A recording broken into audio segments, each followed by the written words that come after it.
there is benefits to having one of these. 4-wheel drive, engaged.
So, there is a common misconception about what foods you can and can't have when dieting.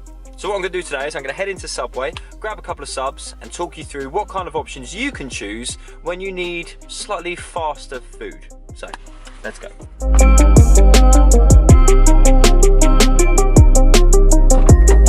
Okay, so we are back, we have our subs, so let's head home, eat them and talk you guys through different options that you can choose when choosing a slightly faster food option. Okay, so here's what we picked up. We have firstly a meatball marinara sub, which is 480 calories, steak and cheese melt, which is 355 calories, chicken teriyaki sub, which is 322 calories. 3 different options from Subway, and depending on your caloric allowance each day would depend on what one you would go with.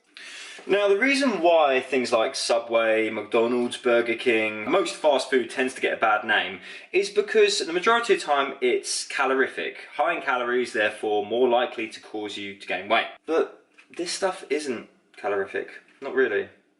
So where does the line get drawn?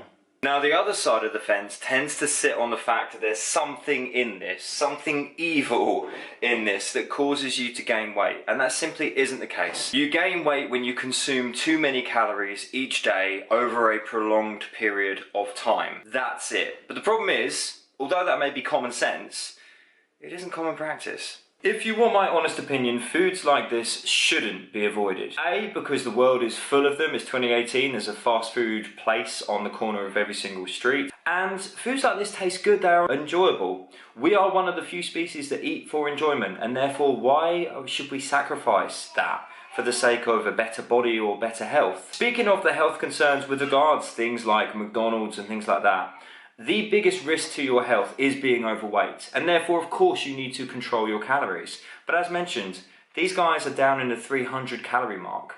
There is not a lot of calories in these two. In fact, the two of them together only comes to about 650 calories.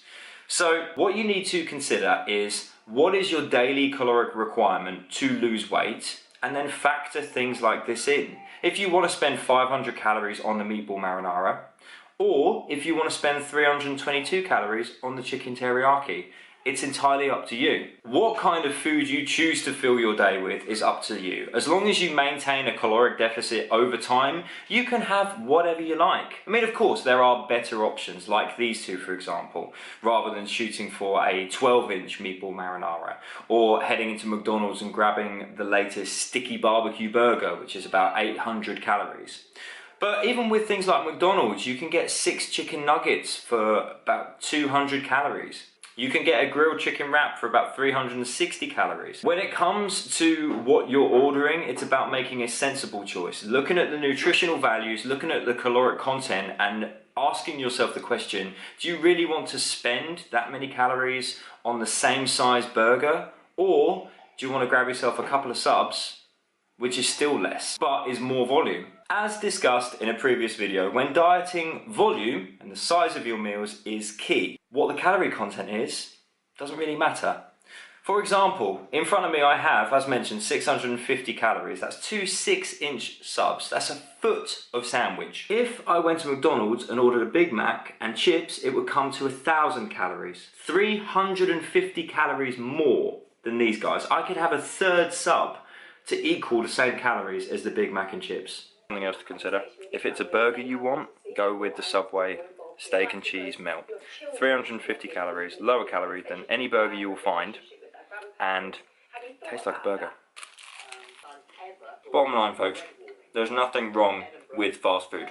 In moderation and carefully considered, there's nothing wrong with having things like McDonald's, Burger King, Subway in your diet. Just be sensible and recognise about the total amount of calories you consume per day and per week, and make sure you maintain a deficit over time. It really is that simple. Thanks ever so much for watching, folks. Don't even get me started on these guys yet. If you're watching this on YouTube, don't forget to give it a little subscribe. And if you're watching this on Facebook, please give it a little share for me. It always helps drive more people to the channels so that more people can get this kind of informative content and kind of know what they're doing with regards to dieting. But as always, thank you ever so much for watching, and I will see you tomorrow night.